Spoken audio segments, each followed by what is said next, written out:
Chers amis, bonjour, Parashat Nitzavim. Alors, dans notre paracha, Moshe Rabbeinu va réunir tout leur âme Israël et il va les rassurer.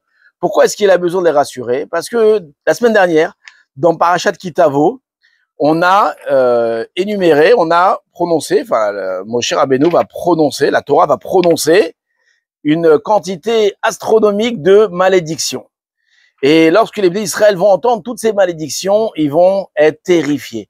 Alors Moshe Rabbeinu va vouloir les calmer et il va leur dire, regardez, c'est vrai que vous avez mis très souvent en colère Hachem, vous avez fait beaucoup de bêtises, mais malgré tout, regardez, vous êtes tous ici et Baruch Hachem, tout va bien. Maintenant, la question qu'on a envie de poser, et dans Parashat Kitavo et dans Parashat Nitzavim, on a la réponse. Pourquoi est-ce que la Torah, elle a eu besoin de proférer autant de malédictions? Alors, si on regarde dans Parashat Kitavo et on regarde aussi ici, on voit qu'en réalité, ces malédictions font partie d'une brite, d'une alliance.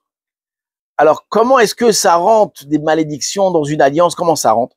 Alors, tout simplement, si vous prenez maintenant deux grandes sociétés, imaginez, vous prenez EDF et Google, et ils vont maintenant s'associer sur un très grand projet.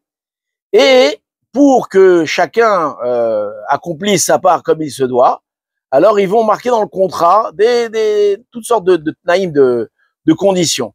Et une des conditions va être que si un des deux ne respecte pas les délais, par exemple, il va être puni de devoir payer à l'autre 10 euros. Alors qu'est-ce qu'on imagine? Qu'est-ce qu'on comprend? Que au bout de quelques semaines de travail, dès qu'il y en a un des deux qui va trouver que ça le saoule, qu'est-ce qu'il va faire? Il va arrêter. Pourquoi? Qu'est-ce qu'il a risqué? Il va perdre 10 euros? 10 euros, c'est rien du tout. Par contre, si dans le contrat, on marque qu'il y a une amende de 100 millions d'euros si on arrête le travail ensemble, alors ça va motiver les deux parties pour continuer, pour aller jusqu'au bout. Donc les commentateurs expliquent de la même façon. Ils disent en réalité, toutes ces malédictions, ce sont une alliance. Hachem, il a voulu dire au Ham Israël, regardez aujourd'hui, vous et moi, nous allons nous associer dans la création.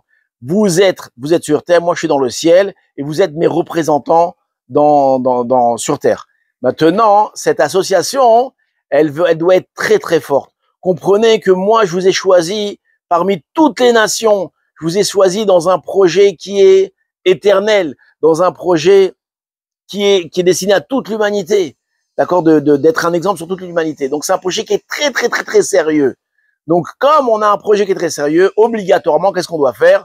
On doit mettre des conditions très violentes.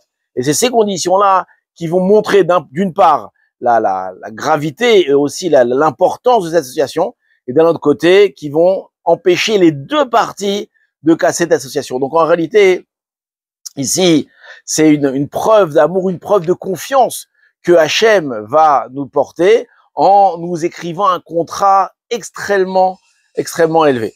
Ça, c'est la première explication qu'on va donner. La deuxième explication, je l'introduis avec une autre question.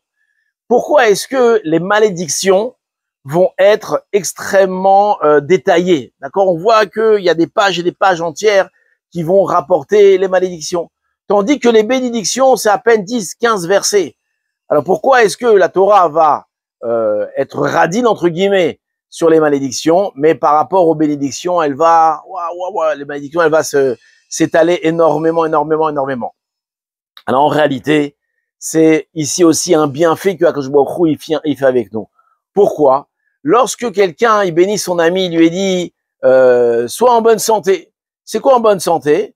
Alors c'est un éventail extraordinaire. Ça veut dire je te souhaite de ne pas te casser une jambe, de ne pas te casser un bras, de ne pas tomber malade de la grippe, de ne pas tomber malade de ci, de ne pas tomber de ça. Donc je te bénis d'une variété énorme. Pourquoi? Parce que le terme que j'ai employé, il est très large, plutôt au contraire, pas très restreint. Par contre, si un homme il dit à son ami, je te souhaite de ne pas te casser la jambe, alors en réalité, la bénédiction, elle est très limitée. Il ne va pas le bénir de ne pas tomber malade, de ne pas avoir la corona, de ne pas avoir la grippe, etc. Donc en réalité, plus les termes sont moins précis, plus la bénédiction est très large. Et donc, inversement, la malédiction, elle est extrêmement détaillée. Pourquoi? Justement pour limiter la malédiction à ce qu'il y a dans ces paroles-là. Vous allez me dire, La bénédiction, elle est très, très variée. C'est vrai, très variée. Mais par rapport à la bénédiction, elle est beaucoup moins variée. Ça veut dire qu'Akadosh Baruch Hu, il a choisi un nombre limité pour nous faire remontrance, mais pour nous bénir, alors c'est illimité. Et on peut recevoir la bénédiction de façon large et sans aucune modération et sans aucune limite éternelle. Et donc c'est pour ça qu'ici que la Torah va autant s'allonger sur la Torah. En tout cas, on voit que ces promesses, cette alliance qu'Akadosh Baruch Hu il a fait avec nous, on voit qu'elle a tenu. Pourquoi? On voit depuis Baruch Hashem 3300 ans, depuis qu'on est sorti d'Égypte, le Ham Israël, le peuple juif, a traversé de très très nombreuses épreuves. On va tous avoir. On va voir les plus grands, ils vont se lever contre nous, les Égyptiens, les Perses. On va avoir les Allemands, les nazis. On va avoir tout ce qu'on n'a pas eu écran aujourd'hui. Ils viennent et ils se lèvent contre nous pour nous faire du mal. Et on voit que Akadosh Baruch Hu nous a jamais abandonnés. C'est vrai qu'on a pris des nions dans la tête. On est un petit peu fatigué de toutes ces épreuves-là. Aval Baruch Hashem, on voit que cette alliance que Hashem il a fait avec nous, elle est encore là et bien là. Encore aujourd'hui, des gens se lèvent contre nous pour nous détruire. Pas seulement un petit peu, c'est le monde entier qui se lève contre nous. Et Akadosh Baruch Hu, il nous fait chaque jour. Shabbat Shalom et à très bientôt. Et un bonjour à qui? Ah, bien sûr, Raphaël.